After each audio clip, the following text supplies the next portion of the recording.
Hi, and welcome to Tabletop Experiments. For this week, we're going to be exploring a different form of gardening. So for this, we'll be doing, again, various installments with myself and Melissa Spence over here at Cornell Cooperative Extension of Lewis County. So a couple of weeks ago, we were able to go over how to start our seedlings with some peat pods, which we have here in the front. Although with our new Aeroponics system, which we'll be highlighting today, we're actually going to be using a different grow medium. That grow medium is known as rock wool, and similar to our peat pods, we will be having to take some water and making sure that we're getting that nice and wet before we do add our seedlings in there. So just like with our peat pods, it's important that we're making sure that we're allowing our water to hang out on the countertop if we are using tap water for a day or so, just to allow the chlorine to dissipate from that water. Once you're able to do that, or perhaps you go and buy some store-bought water, some distilled water, it's time to add that to our rock wool. So again, we're going to be adding some water to the rock wool, getting that nice and wet in our greenhouse kit. Once we've done so, we're going to move on to our seeds, and for this, creating an aeroponic system all of lettuce. So similar to our peat pods, you're going to be taking those seeds to your rock wool and distributing them in the holes as such. Now, as I mentioned with the peat pods, if you are doing more than one plant, it's important to label these.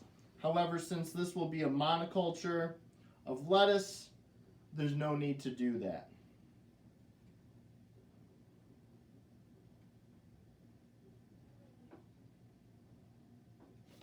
So unlike the peat pods though, where you were able to just take some of the dirt that was in there and kind of cover your seedlings back up, with the rock wool, you're not able to do so. That's why you're going to have some diatomaceous earth along with the rock wool. And you, once your seedlings are in there, will add that diatomaceous earth and cover up the seeds.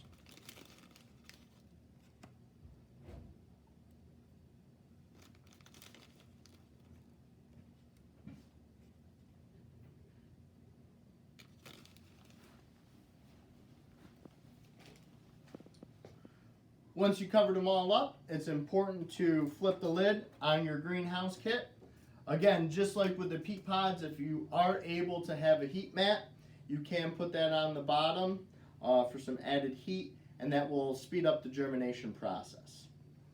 Moving on over to our tower garden, a little bit different, not very traditional as opposed to raised beds or any other forms of gardening. We have our aeroponic system, which actually encompasses all of its water and nutrients at the basin of this tower.